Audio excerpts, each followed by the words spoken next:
It's the circle of Co, and it rules them all. Despair and no hope.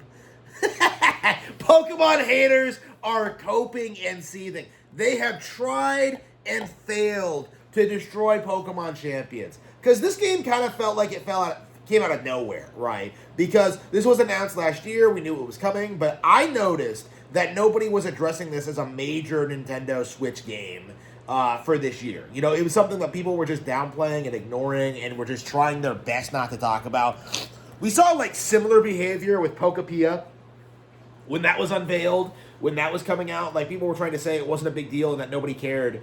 And now the community seems desperate not to repeat their mistake, okay? Because they came out swinging against Pokemon Champions. They tried saying it was a bad game, that it didn't have all the Pokemons. It tried saying it didn't have a single-player campaign, even though that we knew going into it that this wasn't a single-player game. It was an online battle simulator. You know, like they tried complaining about the mechanics and the setup and the animations and like the visuals, and just the simple reality of it is this is a free-to-download game in which you battle Pokemon online. That's it. Okay? Like, there's nothing really more to it. Is that it's a more streamlined, entry-level way to experience competitive Pokemon battling, where you actually get to experience some of the game's, like, core mechanics at a high-level mechanics without necessarily having to, like, grind out Pokemon yourself. And that's really interesting to me. Because typically when I play Pokemon, you know, I focus on the collecting aspect, I focus on the single-player aspect. Like, it's very unusual for me to play, like, online mainline Pokemon at all. And it's not because I don't enjoy it, because I do. It's just the fact of the matter is that, like, by the time I do it, you know, I'm competing with, like, high-level players who, like, know what they're doing and have been playing for years. Like, it's just not something that I've, like, really put a lot of time into, like, mastering, okay? Champions, for me, has been, like, a very, very, very good release. Because, you know, I'm able to just, like, start experimenting with the Pokemon I like, start experimenting with strategies and movesets, and start, like, discovering new Pokemon, right? Like, it's very interesting to see how much I've been enjoying the game, but then looking at, like, what the community at large tried to do, like, looking at what they tried to pull with, like, the whole, like, Metacritic score thing, and, like, not having every Pokemon thing, and, like, just coping and seething about everything they possibly could. And what ended up happening, inevitably, is that people have just said that, like, this is like some epic disaster. This is some failure, and it's just not. Okay, like this was a very well done release. Like the pricing is more reasonable than other games like it, which is actually another can of worms in general. Like I've been talking about this a lot about how Nintendo seems to be choking out the iOS industry simply by releasing games that are more affordable than their counterparts. So something like Nikkei can come out and like force you to pay like $50 for like one costume. And then Nintendo comes out with their, like, completely free game that you don't have to pay for at all. You know, like, you look at, like, the pricing for, like, TCG Pocket, Viz, Pokemon Masters, you look at, like, Fire Emblem Heroes, and you see this, like, trend of Nintendo iOS games being way more affordable than the competition. And they can afford to do it because this isn't their primary money-making method. Like, it really is just an advertisement product for their mainline products. You know, for their hardware. And this is going to be how they choke out the iOS industry. Because I know this was something that people were saying back in 2014, was that the iPhone would, like, dominate Nintendo and would be this culturally dominant force in gaming. And it hasn't been. It's very, very interesting when you actually look at what's happening with iPhone. Like, it's something that everyone has, but people don't really play games on. That's been like the reoccurring thing over the past several years, is that the narrative that iPhone would be like, say, running Game Boy Advance games.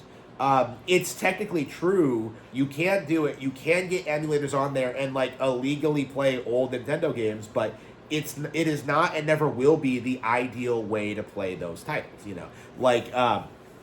Nintendo Switch is just so much more affordable and higher quality to play video games. There's no reason to not just own one. And that's been like a problem that these companies have been having for the past several years, is that like so many people are beginning to notice that games like Pokemon Champions are coming out and are like just great, in spite of the community's bleeding about it. And what we're seeing now is that within a day, the initial cope cycle that, like, this game doesn't have enough content, this game isn't good enough, there's not enough Pokemon, like, all of that has fallen apart. Because when you actually look at the structure of the game, first of all, what you have is something where it's not really possible to get every single Pokemon in the game day one, okay? Like, as you play the game and as you grind through it, you're going to unlock more stuff, you're going to get more Pokemon, you're going to have more options, and then, mysteriously, they are going to start releasing more Pokemon.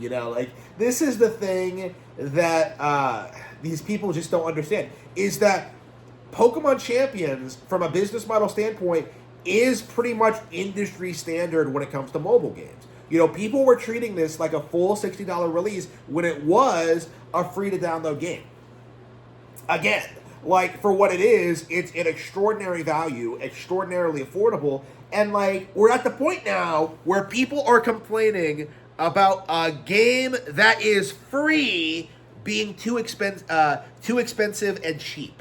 It's like, what are you talking about? Again, this is like peak delusion, like absolute peak, like just coping and seething, just completely devoid of reality, just complete and utter delusion. Like, the Pokemon Champions grift was never going to stick long term, and what we're seeing now is that, like, we're at the end results of that, where, like, a lot of these copes about Pokemon products can't even survive the day. Okay, we saw this happen with ZA too, where initially there was this big push from gaming YouTubers to try and say it was like one of the worst games of the year and stuff like that. It went on to be a beloved classic, and sold over 11 million units. Okay, like, Legend ZA was awesome. Pokemon Pokepia, like, not even the most hardcore of grifters tried going after that one. Although they tried to spin it as this idea that, like, Koei Tecmo was a way more competent studio than Game Freak, even though Pokepia is nothing like Pokemon, like mainland Pokemon. It's its own thing. So, like, again, what we're seeing now is that, like, people keep railing against Pokemon, trying to downplay the IP, and they just keep hitting a brick wall. Like, the simple fact of the matter is that, like, the fans are devoted to an extremely high-quality franchise, okay? Like, everyone who actually plays these games are very, very happy with it. Like, what we're seeing now is just people who are not Pokemon fans, who are grifters, who are terminally online, who want to downplay Nintendo and the Pokemon Company. Like, these guys are just desperately trying to make hit pieces on the company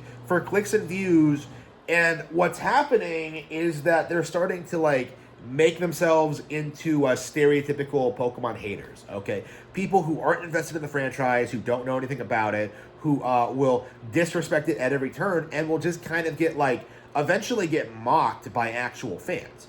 And, we all know how this ends, because if you grew up, like, in America like me and saw, like, the Pokemon hate grift, when you saw things like, the Gen 1ers, when you saw, like, the hard, like, the mature games for mature gamers, when you saw, like, how people would harass you for being into Pokemon, like, what ends up happening is that you really start seeing through it, and, like, you really start realizing that, like, it's all just rooted in jealousy and in an inability to compete. Okay? Like, people are struggling to downplay Pokemon, and they're getting increasingly frustrated at not being able to destroy this iconic franchise.